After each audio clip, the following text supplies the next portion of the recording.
வளவனாக 2002ஆம் ஆண்டு டிசம்பர் அம்பேத்கர் நினைவு நாளன்று மாற்றமடைந்தார்.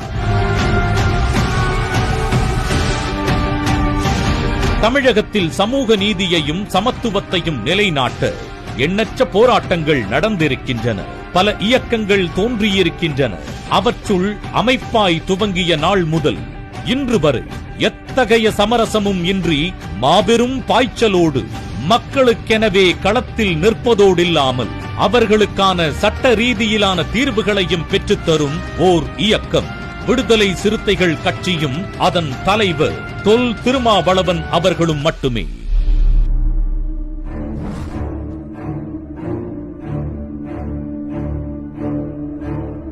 இந்துத்துவ சக்திகளால் இவர் ஒரு தலித் தலைவர் மட்டுமே என்று சுருக்க நினைத்த முயற்சிகள் எல்லாம் தோல்வியுற்று மக்கள் தொல் திருமாவளவன் அவர்களை அம்பேத்கர், பெரியார், மார்க்ஸ் போன்ற பொது சமூகத்திற்கான ஓர் ஆளுமையாக கொண்டாட துவங்கிவிட்டனர்.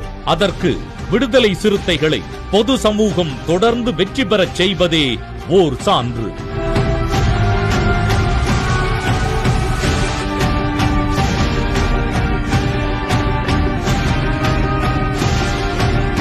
இப்போது தமிழ்நாட்டில் மட்டுமல்ல, ஆந்திரா, கர்நாடகா, கேரளாவில் துளிர் விட்டு வேர் பரப்ப தொடங்கி இருக்கிறது விடுதலை சிறுத்தைகள் கட்சி. கட்சிக்கும் மக்கள் பணிக்கும் சமூக மாற்றத்திற்கும் தன்னை ஒப்படைத்து திருமணத்தை பற்றி துளிக்கூட எண்ணாதவர்தான் எழுச்சி தமிழர் திருமாவளவன்.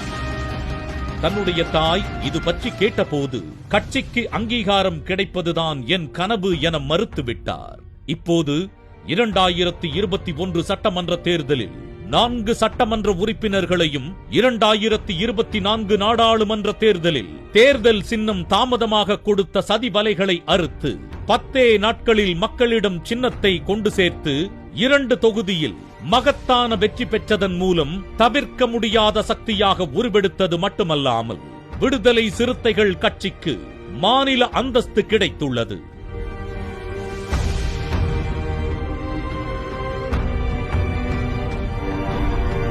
தலைவரின் கனவு நனவாகியுள்ளது.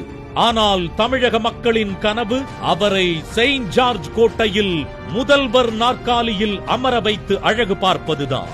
அதற்கான காலம் வெகு தூரமில்லை. ஏனென்றால் இது விடுதலை சிறுத்தைகளின் காலம். இது திருமாவின் காலம்.